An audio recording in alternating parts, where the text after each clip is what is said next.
Hello बच्चों, आज हम पढ़ेंगे कोलिगेटिव प्रॉपर्टीज पार्ट 2। हम पढ़ रहे थे कोलिगेटिव प्रॉपर्टीज, और उन कोलिगेटिव प्रॉपर्टीज में हमने दो पढ़ ली थी। एक रिलेटिव लोअरिंग वेपर प्रेशर, और एक पढ़ा था हमने एवोल्यूशन इन बॉइलिंग पॉइंट। और थर्ड ले रहे हैं हम नंबर थर्ड,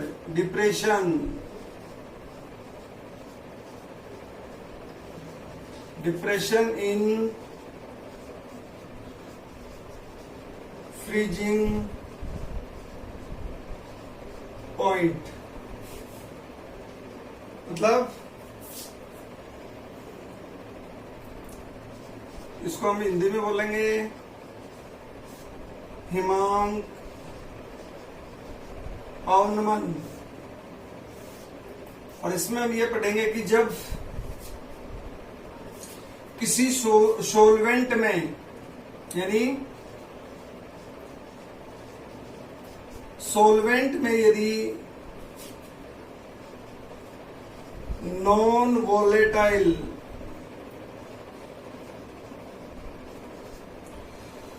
सोल्यूट को डिजोल्व कर दिया जाता है, यानी जब विलायक में अवाष्पशील विलय को जब विलय कर दिया जाता है तो किस प्रकार से उसके हिमांक में कमी आती है। ठीक है, तो पहले तो हम ये पढ़ेंगे कि हिमांक अवनमन क्या होता है। सबसे पहले लेते हैं हम हिमांक, यानी फ्रीजिंग पॉइंट क्या होगा। फ्रीजिंग पॉइंट, हिमांक किसको कहेंगे हिमांक? इसके लिए हम कह सकते हैं कि वह टेम्परेचर जिस पर विलयन के ठोस तथा द्रव का वेपर प्रेशर यानी वाष्प दाब समान होता है। A required temperature which is necessary to solid and liquid form vapor pressure। क्या कहलाएगा उसका? ये तो कहलाता है फ्रीजिंग पॉइंट, यानी इसका हिमांक। हिमांक किसको कहेंगे? वह ताप जिस पर किसी द्रव और ठोस दोनों का वाष्प दाब समान हो जाता है, उसको क्या कहते हैं हम? उसका हिमांक कहते हैं। उस टेम्परेचर को हम हिमांक कहेंगे। समझ गए? अब बात आती है हिमांक अवनमन, यानी इसमें जो डिप्रेशन होता है, इसमें जो कमी होती है, वो कमी कब होगी? कि जब एक प्योर सोलवेंट अपने पास है, यानी शुद्ध विलायक, इस शुद्ध विलायक में जब हम नॉन वोलेटाइल सोल्यूट को जब डिजोल्व कर देते हैं, इसको डिजोल्व करने पर जो सॉल्यूशन फॉर्म होता है, जो विलयन बनेगा, उस विलयन का हिमांक यानी उसका फ्रीजिंग पॉइंट है, वो क्या हो जाता है? डिक्रीज हो जाता है। और इसमें जो ये जो डिक्रीज हो रहा है, इतनी इसमें जो कमी आ रही है, उस कमी को ही हम क्या कहते हैं? हिमांक अवनमन। समझ गए? तो ये तो होता अपने पास हिमांक अवनमन। अब हम ये भी जानते हैं कि हिमांक अवनमन क्या होगा। हिमांक अवनमन अपने पास होता है एक कोलिगेटिव प्रॉपर्टी, यानी ये अपने पास क्या होगा? एक अणु संख्य गुणधर्म। ये भी अपने पास एक कोलिगेटिव प्रॉपर्टी है। इस कोलिगेटिव प्रॉपर्टी में के लिए हम अब डिस्क्रिप्शन करेंगे।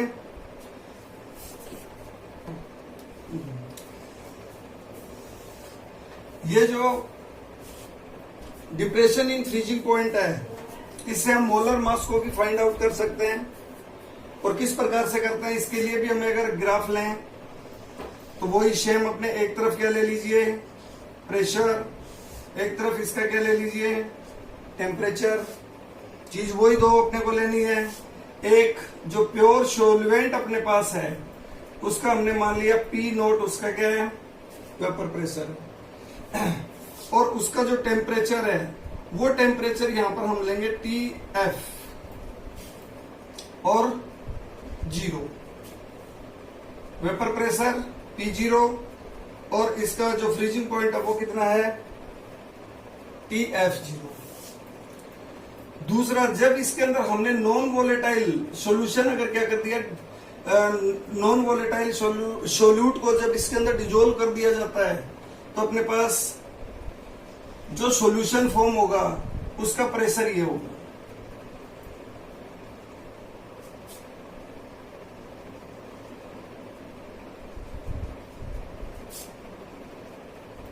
इसको हम इस तरीके से ले सकते हैं। यहां जो हम ग्राफ लेंगे वो अपने पास क्या आएगा, ग्राफ में जो टेम्परेचर होगा वो TF। ओके, अब यहां जो ग्राफ ले रहे हैं हम एक तो ये लेंगे कि जब अपने पास प्योर सोलवेंट है उसके लिए ग्राफ अपने पास ये होगा। ओके, और जब इसके अंदर किसको डिजोल्व कर दिया हमने सोल्यूट को, तो ये जो ग्राफ आएगा ये ग्राफ अपने पास किसके लिए आ जाएगा, तो इसको यहां से यहां तक कर लेते हैं। फिर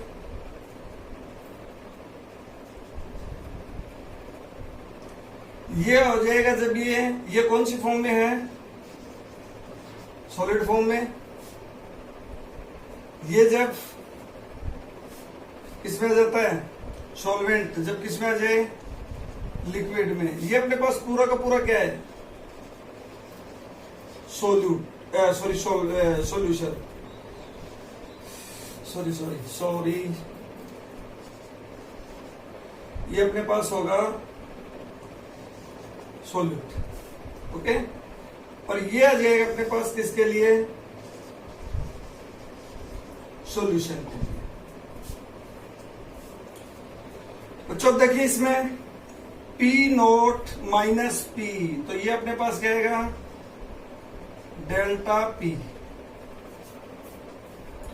और ये जो डिफरेंस आएगा टेम्परेचर में, वो टेम्परेचर में डिफरेंस क्या आएगा अपने पास डेल्टा TF।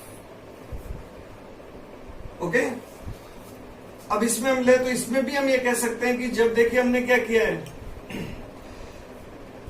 जब प्योर सॉल्वेंट में जब हमने नॉन वोलेटाइल सोल्यूट को जब डिजोल्व कर दिया, तो डिजोल्व करने के बाद उसके वेपर प्रेशर में जो कमी आ रही है, और साथ ही यहां पर इसका जो हिमांक है यानी जो फ्रीजिंग पॉइंट है वो भी क्या हो रहा है डिक्रीज होगा,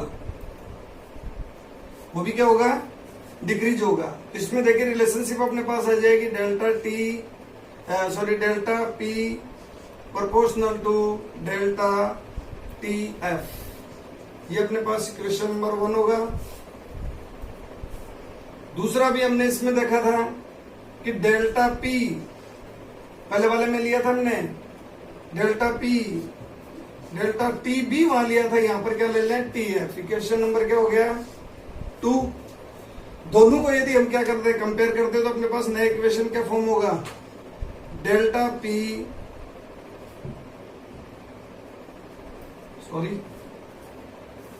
XB। तो नया जो अपने पास इक्वेशन आ जाएगा वो कौन सा आएगा TF directly proportional to XB। Okay, ये अपने पास आ गया इक्वेशन नंबर 3। इसको ध्यान में हमें रखना है। ठीक है, यहां तक ये नोट कीजिए। ओके, तो हमने लिया delta TF proportional to XB। अब ये तो सेम अपने पास तोथनांक गुणन यानी रिलेशन इन बॉइलिंग पॉइंट की तरह ही आएगा delta T F is equal to K into X B. K is equal to यहाँ पर क्या है, हमने एक बार मान लिया क्या है, कॉन्स्टेंट। ओके, एक्स बी की वैल्यू पुट करिए, delta T F is equal to K, X B की वैल्यू क्या पुट करेंगे हम, N B upon N A plus N B. Okay, फिर आपको बताया था इसको हम क्या मानने हैं, नेग्लिजिबल, तो हटा दें तो अपने पास क्या बच जाएगा, delta T F is equal to K into N B upon N A. इनकी वैल्यू पुट कर लीजिए, एन बी की वैल्यू के क्या रखोगे, W B mass of solute upon mass of molar mass of solute. N A की value put करो, उल्टा लिखते हैं इनको, यहां क्या जाएगा एम ए, यहां क्या आएगा डब्ल्यू ए। ओके, थोड़ा और इसको आगे, के एम ए, इसको आगे ले लेते हैं, क्या बचा अपने पास, W B upon M B into W A. इसको एक कांस्टेंट मान लें, ये आ गया अपने पास K F, W B upon M B into W A. K F ये अपने पास क्या है,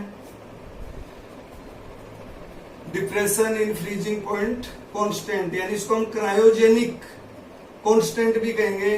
यानी ये आता है अपने पास हिमांक अवनमन स्थिरांक। ठीक है, ये आ गया अपने पास डेल्टा टी एफ। चलिए यहां तक, इससे हम क्या कर सकते हैं, इसका हिमांक अवनमन यानी डिप्रेशन इन फ्रीजिंग पॉइंट क्या कर सकते हैं, इसको कैलकुलेट कर सकते हैं। के एफ यहाँ क्रायोजेनिक कांस्टेंट है, ये ध्यान रखना है अपने को। अब इसी से हम आगे क्या कर सकते हैं, इसका मोलर मास है, उस मोलर मास को भी कैलकुलेट कर सकते हैं। ठीक है, हाँ, नेक्स्ट इश्यू में हम लेते हैं calculation of molar mass of solute, यानी जो सोल्यूट यानी जो विलय हमने घोला है उसका हमें क्या करना है, मोलर मास फाइंड करना है। तो फॉर्मूला अपने पास क्या था, delta T F is equal to K F W B upon M B into W A. अब थोड़ा अपने को ध्यान भी रखना है, अगर डब्ल्यू ए अपने पास ग्राम में दिया हुआ हो तो फॉर्मूला क्या हो जाएगा, delta T F is equal to K F W B into 1000 upon M B into W A. ठीक है, इसको फाइंड करना है एम बी को, तो एम बी को आगे ले लीजिए, क्या जाएगा M B equal to K F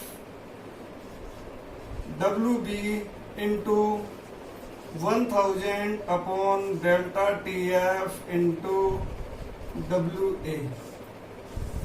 ये फॉर्मूला होगा अपने पास सोल्यूट का मोलर मास कैलकुलेट करने के लिए। ओके, अब इसी में हम और अगर देखें तो इसी फॉर्मूले को हम अगर वापस लें, delta T F is equal to K F WB into 1000 upon MB into WA। यहां देखिए, अगर इतनी इतनी वैल्यू इसके अंदर हम ले लेते हैं, ये पूरी वैल्यू अपने पास किसकी होगी, क्या है ये, मोलिलिटी। तो इसको हम ये भी लिख सकते हैं, delta TF equal to KF into small m। Okay, या इसको हम यूं देखें, delta TF proportional to m। ये लीजिए, ये आ जाता है अपने पास। हम ये कह सकते हैं कि किसी सॉल्यूशन का डिप्रेशन इन फ्रीजिंग पॉइंट है, वो उसकी मोलिलिटी के क्या होगा, प्रोपोर्शनल होता है।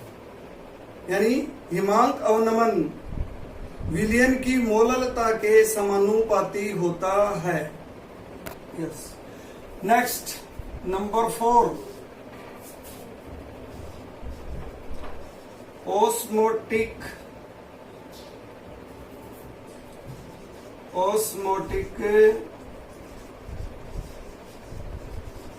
प्रेशर।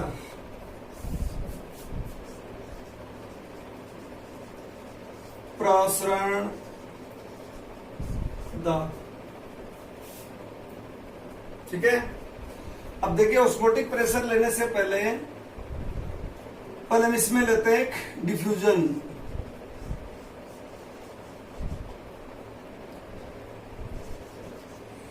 डिफ्यूजन यानी विसरण।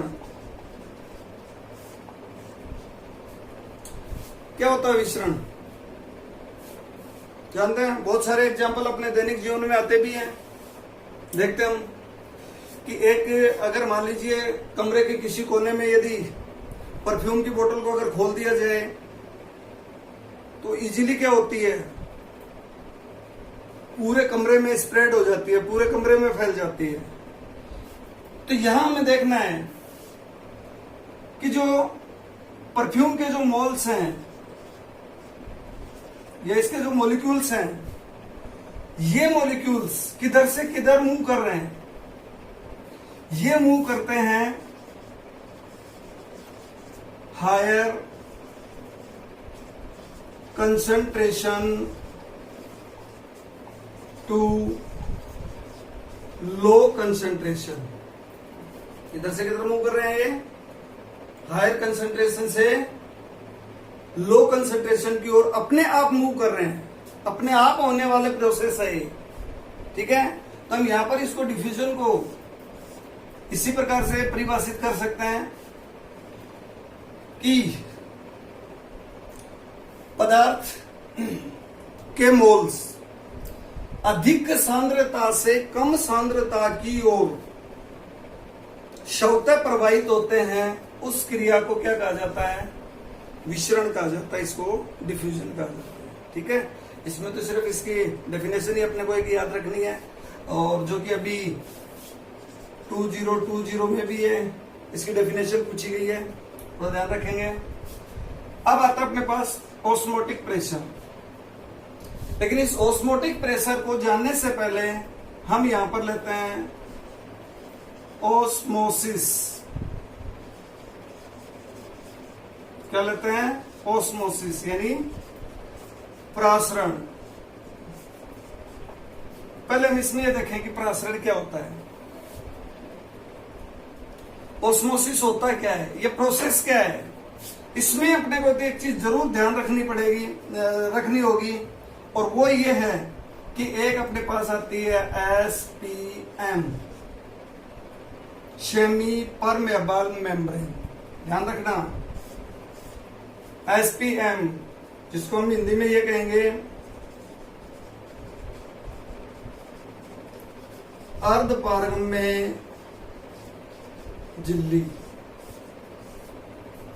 क्या होती है, अर्धपारगम्य झिल्ली। क्या मतलब होता है इसका, ये इस प्रकार की एक मेम्ब्रेन होती है, इस प्रकार की झिल्ली होती है, जिसमें से सभी मतलब एक अपने पास क्या होगा, सोल्यूट, एक क्या होगा, सोलवेंट। समझ गए? ध्यान रखेंगे हम कि इस SPM में से केवल सोलवेंट के जो मॉलिक्यूल्स हैं वो तो क्या हो सकते हैं, पास हो सकते हैं, इसको क्रॉस कर सकते हैं, बट यहां पर किसके नहीं करेंगे, सोल्यूट के मॉलिक्यूल्स हैं वो इस एसपीएम में से यानी अर्धपारगम्य झिल्ली में से पास नहीं होंगे। समझ गए? तो पहले तो हमें यह ध्यान रखना है कि एसपीएम क्या होगी, सेमी परमेबल मेम्ब्रेन। तो इसमें तो ध्यान हमें यही रखना है कि इसमें से सोल्यूट के जो पार्टिकल्स हैं, मॉलिक्यूल्स हैं, वो इसमें से पास नहीं होंगे, लेकिन किसके पास हो जाएंगे, सोलवेंट के हो जाएंगे। समझ गए? अब इसी को हम अगर आगे बढ़ाएं तो देखें, इसमें देखते हैं कि ऑस्मोसिस का जो अध्ययन किया, जो स्टडी की, वो की थी J.A. नोलेट साइंटिस्ट ने की थी, और इसके ऊपर एक प्रैक्टिकल भी किया था। उस प्रैक्टिकल के अकॉर्डिंग हम देख सकते हैं इसमें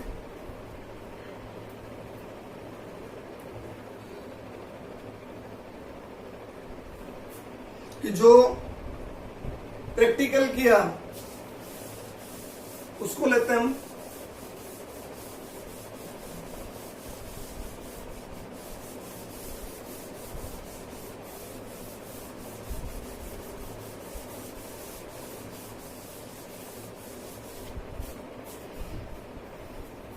देखिए, एक थिसिल फनल इस टाइप का ये लिया,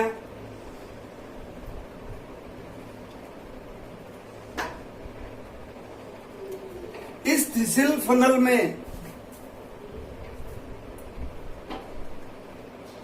शुगर का एक्वस सॉल्यूशन ले लिया। मान लेते हैं यहां तक इसका लेवल है, और इसको यहां पर एसपीएम से यानी सेमी परमेबल मेम्ब्रेन से इसको क्लोज कर दिया, बंद कर दिया। अब इसमें इस फनल को लेकर वाटर में डिप कर दिया, इसमें इसको डुबो कर रख दिया, और ये देखा कि कुछ टाइम बाद जब देखते हैं तो इसके अंदर इसका लेवल यहां तक आ गया, मतलब यहां तक पहुंच गया। मान लेते हैं ये कि H हाइट तक इसका क्या ले लिया, ये हाइट इसकी H और क्या होगी, इंक्रीज होगी। इससे क्लियर है पीएम से किसमें पास हो रहे हैं, ये पास हो रहे हैं थिसिल फनल में, थिसिल किट में, जहां पर अपने पास इसका सॉल्यूशन है।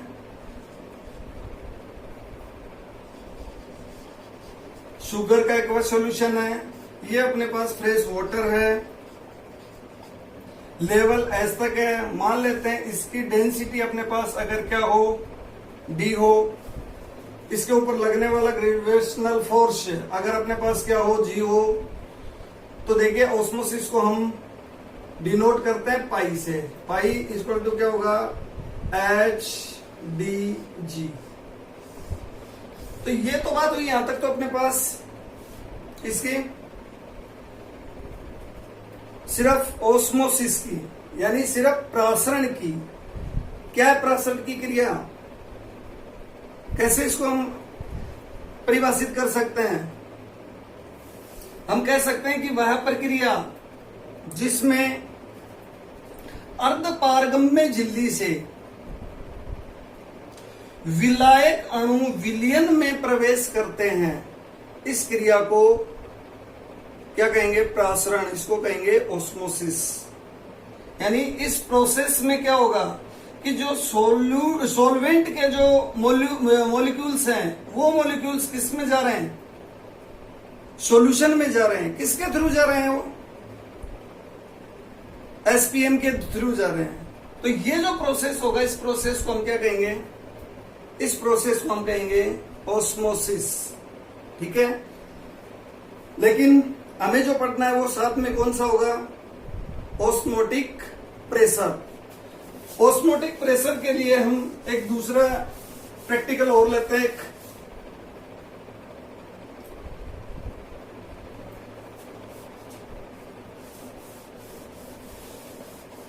एक प्रैक्टिकल और लेते हैं, इससे क्लियर होगा ये।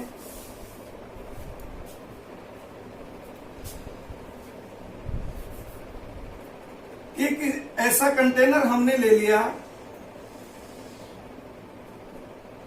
इसके बीच में यहां पर हमने इसमें लगा दी एसपीएम,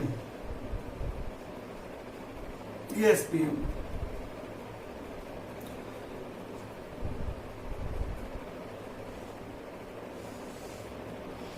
ये लीजिए, एक साइड में हमने यहां पर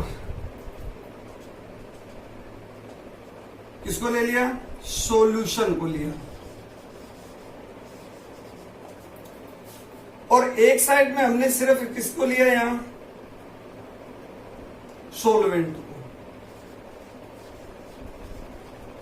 इसको ले लिया, सॉल्वेंट को। ओके, अब यहां देखते हैं कि इनिशियल में हम देखते हैं इसको कि दोनों का लेवल क्या है, बराबर है।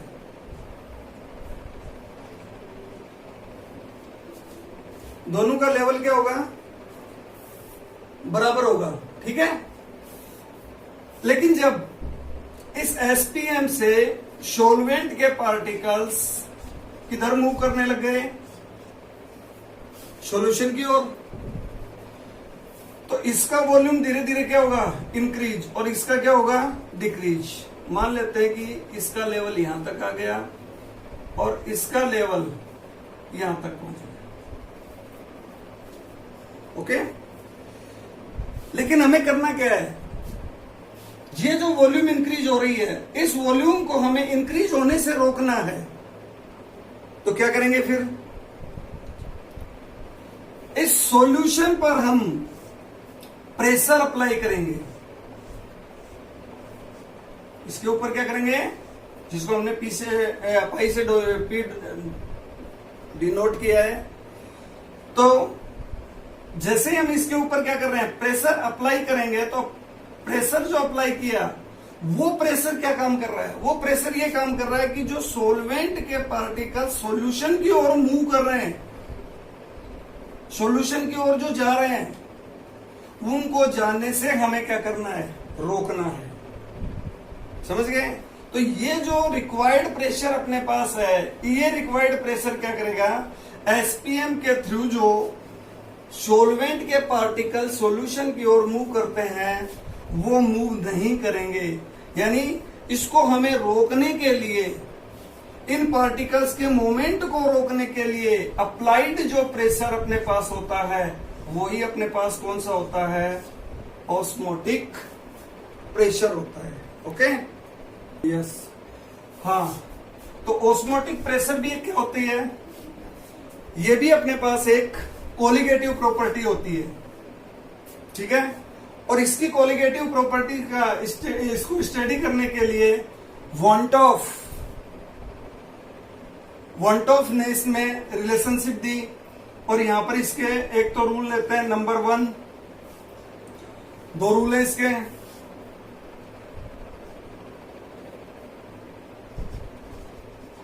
want of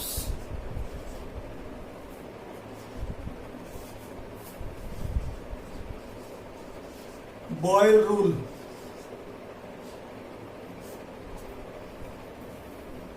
इसके अकॉर्डिंग गिवन टेम्परेचर पर, यानी दिए गए ताप पर, osmotic pressure is directly proportional to concentration. यानी जो ऑस्मोटिक प्रेशर होगा, प्रासरण दाब होता है, वो प्रासरण दाब विलयन के सांद्रता के समानुपाती होता है, नंबर 1। अब देखिए, इसमें हम एक चीज और देखें कि जो कंसंट्रेशन होती है वो होती है 1/V। ये ध्यान रखेंगे, ये कंसंट्रेशन, ये वॉल्यूम। तो इसको हम ऐसे भी लिख सकते हैं, पाई इनवर्सली प्रोपोर्शनल टू V, ये भी ले सकते हैं। चलो इसको मान लेते हैं हम क्वेश्चन नंबर 1। एक तो ये है point of Boyle's law. Second है नंबर 2 में want of temperature pressure law या रूल, दूसरा ये रूल है। इसमें हम ये ले सकते हैं कि गिवन, इसमें क्या लें, गिवन जो प्रेशर है तो इसमें हम कह सकते हैं कि इसमें पाई प्रोपोर्शनल टू क्या होता है, टी, कि गिवन प्रेशर पर क्या ले सकते हैं हम, जो ऑस्मोटिक प्रेशर है वो ऑस्मोटिक प्रेशर उसके टेम्परेचर के क्या होगा, प्रोपोर्शनल होता है। ये अपने पास इक्वेशन हो गया सेकंड। अब क्या लें हम, from equation first and second क्या जाएगा अपने पास, pi T upon V. Okay, proportional sign को हटाइए, यहां ले लेते हैं हम pi equal to S T upon V, और इसी को हम ये लिख सकते हैं pi V equal to S T. S यहाँ पर क्या है, कांस्टेंट है, जो किसके लिए लिया हमने, सॉल्यूशन के लिए लिया है। इसकी जगह हम ये भी ले सकते हैं गैस कांस्टेंट। तो इक्वेशन अपने पास क्या जाएगा, pi V equal to R T. और यहां पर हम ले लेते हैं कि जो मोल्स हैं वो कितने हैं, 1। अगर मान लीजिए अपने पास सोल्यूट के n मोल्स हो तो क्या लेंगे, pi V equal to N R T. ये अपने पास इक्वेशन आएगा, और इसी से हम क्या ले सकते हैं, pi equal to N R T upon V. ये लीजिए, ये तो अपने पास क्या जाएगा, इसका वेपर ऑस्मोटिक प्रेशर नोट कीजिए फटाफट।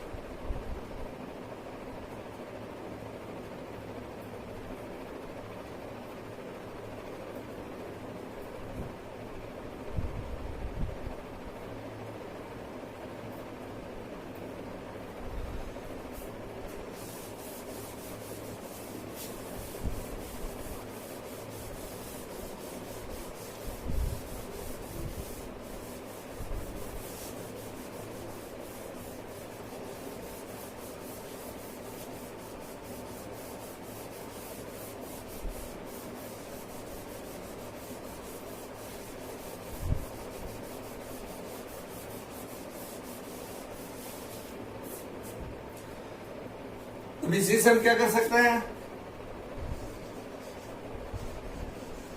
Calculate the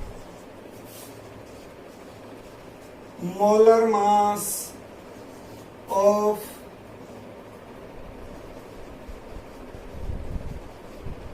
unknown solute. क्या है अभी अपने पास, pi equal to N upon V into R T. N क्या है, number of moles. Number of moles को कैसे लिखेंगे, W B upon M B into V, और ऊपर क्या ले लीजिए, आर टी पाई। तो ध्यान रखिए, इससे इसके ऊपर भी न्यूमेरिकल आ सकता है। एक इसका शॉर्ट न्यूमेरिकल और ध्यान रख लो, ये भी आता है, pi equal to C R T N upon V. क्या होगी, कंसंट्रेशन। एन क्या है यहाँ पर, नंबर ऑफ मोल्स, इसको ले सकते हैं। इसके ऊपर भी न्यूमेरिकल आया हुआ है इसी साल 2020 में। अब इसका मोलर मास अगर हमें फाइंड करना है तो M B equal to W B into R T upon pi into V. ये फॉर्मूला होगा अपने पास। नॉन वोलेटाइल सोल्यूट का मोलर मास फाइंड करने का, ध्यान रखोगे। अब यहां एक चीज जो इंपॉर्टेंट है वो एक चीज ध्यान रखेंगे हम कि जो ऑस्मोटिक प्रेशर है वो टेम्परेचर से इफेक्ट होता है। मतलब अगर टेम्परेचर को हम इंक्रीज करेंगे तो ऑस्मोटिक प्रेशर है वो डिक्रीज होगा। क्यों होगा? इसको हम ले सकते हैं चार्ल्स लॉ से, और चार्ल्स लॉ में हमने पढ़ा है 11th में V इंटू टी। अगर टेम्परेचर अगर इंक्रीज करेंगे तो वॉल्यूम इंक्रीज होगा।